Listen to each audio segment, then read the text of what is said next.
Welcome. My name is Mark Robertson. We're here today to review the next chapter in the book, Carrying a Lawn Chair. So you can find it on Amazon. It's $2.99 ebook version, just under $10 for the paperback. And it is a book largely about parents and youth sports and how I think there are many things bad about organized youth sports these days. And I talk about that in the book. I have other topics as well related in the second part of the book about the parent and youth dynamic and things going on in the world today that are not that great.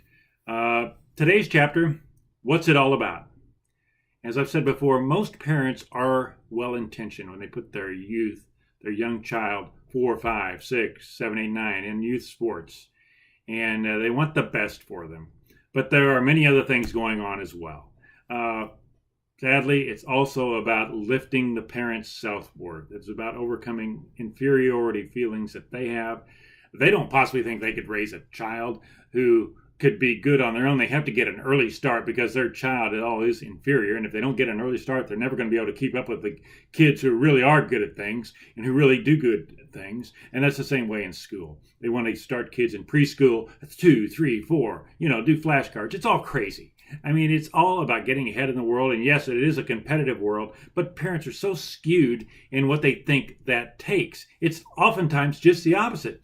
I mean, authentic play, it's been shown, a recent study came out. You don't need a study for it, but it tells pediatricians to tell parents to let their kids have more authentic playtime, free playtime. Their time is taken up by everything. Organized sports, they're involved in so many activities, or it's just the opposite. The parents are working all day, they don't get to see them, and it's really, the family is kind of not really a cohesive unit, but the mom could be at home, the kids playing in the backyard. That's happened for a long time, and it's gone away today. Everybody's so attached to their little phones and their TVs and their Netflix and everything else. They need some more authentic play in the backyard. That's where you learn creativity.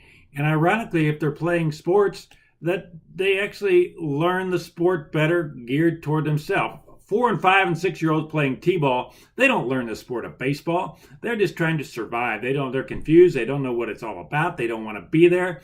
They think they should be there, though.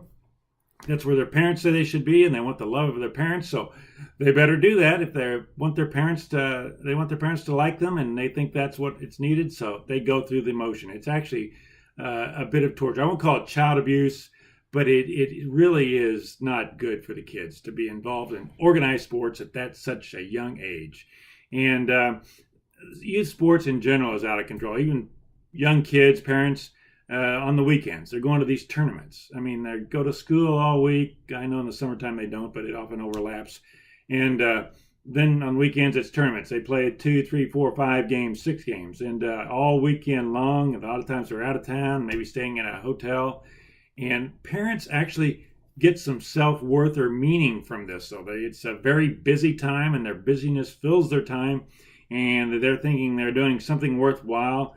And they do have some good intention there. They think it's good for the kids. This is how, if they're going to get better, they better compete against other people other than those just in their neighborhood. So this will help me even get better. And so when they get in high school, they can be good athletes and be popular. And who knows, they might even get a college scholarship or maybe even be a professional athlete someday. All this is in the back of the mind. It's so much going on there. And it's not good for the kids. It's, the kids, like I say, they would rather be in the backyard playing, just creating, enjoying the wonder of life, learning about the wonder of life. And that's, like I say, how they actually get better at the sport anyway. If they're playing sports, if they're playing a game in the backyard, they invent, they see little techniques they build, and it's so much better than organized sports for them. And authentic play, it's so much more fun, at least for me, to watch kids in authentic play rather than going and watching kids go through the motions on an organized sports field, whether it's t-ball or even a bit older. I'm not totally against organized sports. I wouldn't put anybody in it before age 10 and maybe even 12. But before that, kids should be in the backyard playing or kicking a ball around or just having fun on their own. They need more free playtime. And unfortunately, so many parents don't see this. They're so worried about their kids getting ahead. They got to put them in preschool. They got to put them in early sports. They got to get them going early so they can get ahead in this world. And, parents really don't know how to enjoy the present time with their kids. Just enjoy maybe going out and playing catch with your son just for the heck of that, just for the fun of it, just for enjoy the present moment. And that is so missing in today's world with so many families. And the families are so stressed and broken anyway these days. But it would seem that just enjoying the present moment with the child is the way to go. And youth sports, organized youth sports, is not the answer for that. Thanks again. We'll see you soon.